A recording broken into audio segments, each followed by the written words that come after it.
से एक धागे में मणकों की वो जो एक माला बन जाती है, मणके पिरोए रहते हैं, इसी प्रकार परमात्मा के उस धागे में हम सब जीव पिरोए हुए हैं। ये सनातन धर्म कभी किसी से पक्षपात नहीं करता, बैर विरोध नहीं करता है, किसी को नीचा दिखाने की, नीचे लगाने की कोशिश नहीं करता। सियार जो है वो सिंह की खाल ओढ़ लेता है और अपने आप को वो शेर सिद्ध करने का प्रयास करता है।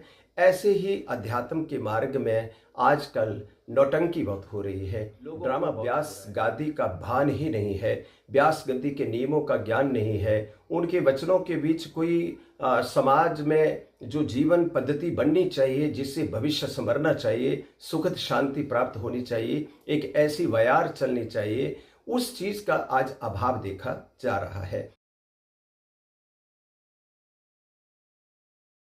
देखिए, सबसे पहले तो आप जैसे महानुभाव जो पत्रकार हैं, संवाददाता हैं, जो इस कार्यक्रम को पंख लगाते हैं, उड़ाते हैं और दिग दिगंतर तक पहुंचाते हैं, उनके लिए मैं आशीर्वाद देना चाहता हूं। पत्रकारिता अगर सुदृढ़ हो, ये चौथा स्तंभ अगर इस देश का सुदृढ़ हो, तो निश्चित रूप से सुखद संदेश हमें प्राप्त होंगे और जनता में भी एक बड़ा सुंदर संदेश प्राप्त होगा। यहाँ तक युवाओं का सवाल है। देखिए, ये जो भागवत की कथा या ग्रंथों का विचार या ये जो जीवन पद्धति है, हमारे संस्कार हैं, हमारी संस्कृति है, जिसको हम लुप्त करते जा रहे हैं, ये विलुप्त तो नहीं होती, क्योंकि सूर्य कभी लुप्त नहीं होता, अस्त नहीं होता, प्रतिदिन वो चढ़ता है, लेकिन कभी कभी बादलों के द्वारा ढक दिया जाता है। इसी प्रकार से युवाओं का जो आजकल का वातावरण है, उनके मस्तिष्क में जो एक ढंग चल रहा है, वो केवल ऐसा ही दिखाई देता है कि जैसे वो एक नवीनीकरण की तरफ जा रहे हैं और पुरातन परंपराओं और संस्कारों से पीछे हट रहे हैं। दुर्भाग्य इस बात का है कि आज युवा इस बात को जानते भी हैं कि जो सामान, जो वस्तुएं हमें परेशान करती हैं, रोगग्रस्त करती हैं, घर में तनाव पैदा करती है, विरोध पैदा करती हैं, कटुता पैदा करती हैं, घर का वातावरण जो है उसको खराब करती हैं, ऐसी कई प्रकार की ड्रग्स, कई प्रकार के नशे और कई प्रकार की चीज़ें, शराब इत्यादि, कोकीन इत्यादि, जो नशे आजकल चलते हैं, उनकी तरफ आज की युवा पीढ़ी का ध्यान ज़्यादा दिखाई दे रहा है। भक्ति अध्यात्म के क्षेत्र में कम दिखाई दे रहा है। मुझे लगता है कि इस प्रकार से इंसान चलता रहे, कुछ भी करता रहे, लेकिन चित्त को चैन देने वाला सामान इन सब वस्तुओं के बीच आपको प्राप्त नहीं होगा। जब भी चित्त में शांति होगी तो आपको अध्यात्म के मार्ग पर आना ही होगा।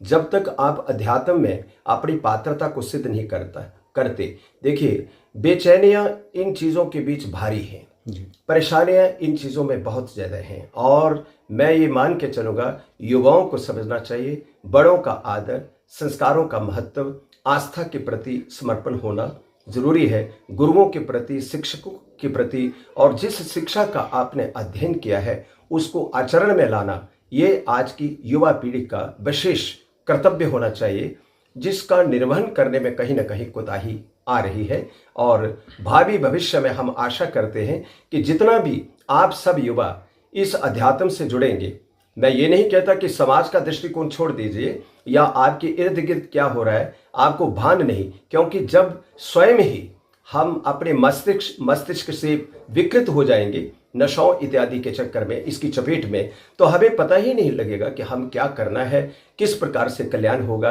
और आगे हमारी क्या रणनीति होगी, हम क्षेत्र को कैसे बचाएं, समीपवर्ती लोगों को कैसे बचाएं, समाज को कैसे बचाएं, प्रदेश को कैसे बचाएं, देश को कैसे बचाएं। ये अभियान युवाओं के बीच कूट कूट करके भरा जाना चाहिए।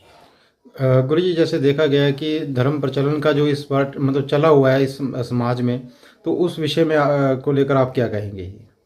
देखिए, आडंबर नहीं होना चाहिए। ये जो प्रतीक हैं हमारे, जितने भी सिंबॉलिक हम देखते हैं जीवन में, सिंबॉलिक हमेशा तभी प्रकट हुए जब लोग इन पर जिए, रहे, मिटे और स्वयं को समर्पित किया। ये प्रतीक चिन्ह, इनका दुरुपयोग करते हुए लोग आज केवल वस्त्रों के महत्व को समझते हुए ओढ़ करके, जैसे कि कोई सियार जो है वो सिंह की खाल ओढ़ लेता है और अपने आप को वो शेर सिद्ध करने का प्रयास करता है।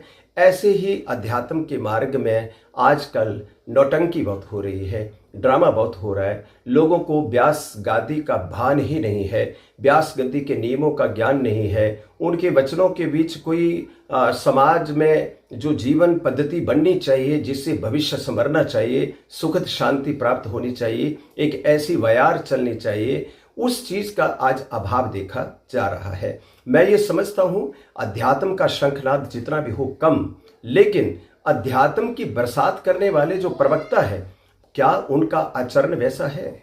क्या वो गुरु के सानिध्य में रहे हैं? क्या उन्होंने साधना करके, अध्ययन करके या नाम जाप करके अपने आप को थोड़ा तेजस्वी बनाया है?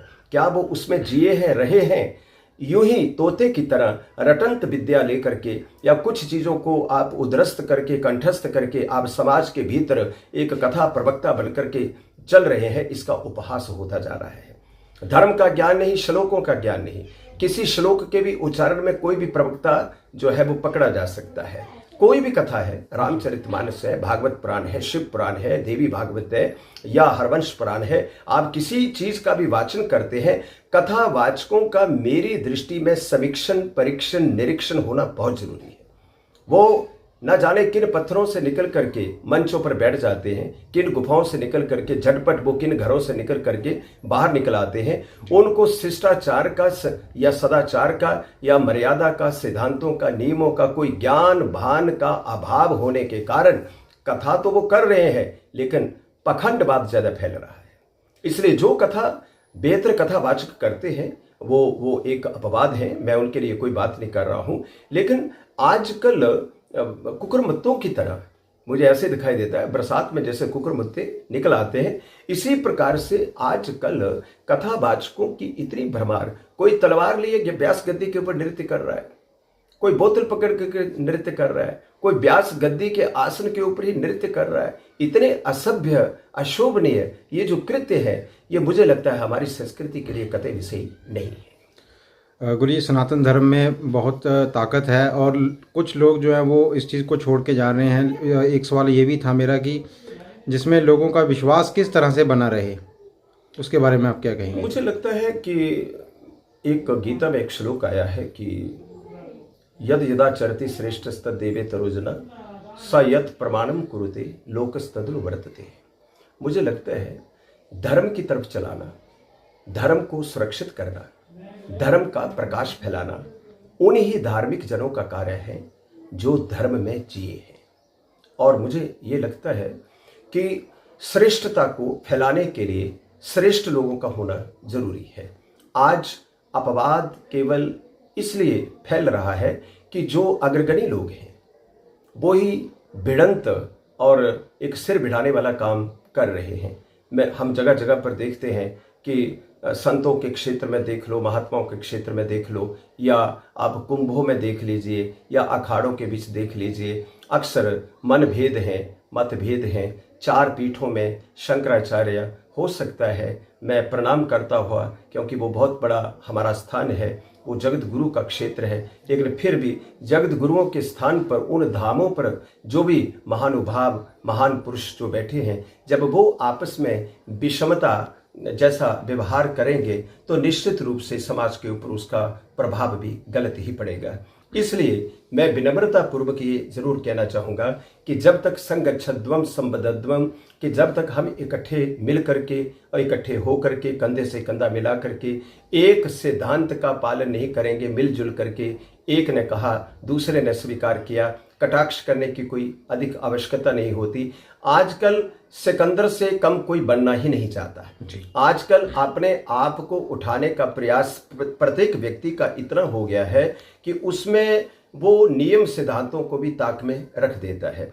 तो जब तक हमारे शीर्षस्थ धार्मिक नेतृत्व जो है वो इस व्यवस्था को ठीक ढंग से, सुचारू ढंग से संचालित नहीं करेगा, जागृत नहीं होगा, मनभेद नहीं छोड़ेगा, मतभेद नहीं छोड़ेगा, एकाग्रचित होकर के नहीं चलेगा, एकजुट होकर के आगे नहीं बढ़ेगा, तब तक सनातन धर्म को यत्किंचित क्षति आने की संभावना बनी रहेगी।